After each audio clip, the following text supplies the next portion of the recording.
ያዕቆብ ከቤርሳቤ ወደ ካራን ሲሄድ የለውም ነበር አማካሪ ዘመድ።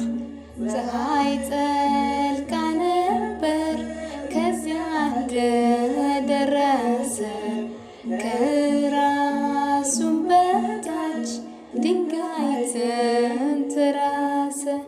ያዕቆብ ከቤርሳቤ ወደ ካራን ሲሄድ የለውም ነበረ አማካሪ ዘመድ። ፀሐይ ጠልቃ ነበር ከዚያ እንደደረሰ ከራሱም በታች ድንጋይ ተንተራሰ።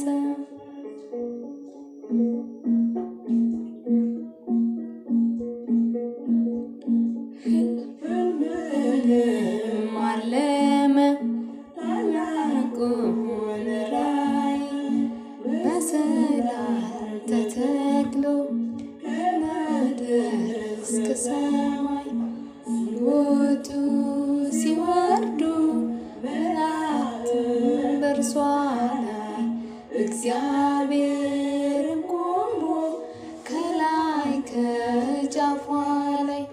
ያዕቆብ ከቤርሳቤ ወደ ካራን ሲሄድ የለውም ነበረ አማካሪ ዘመድ።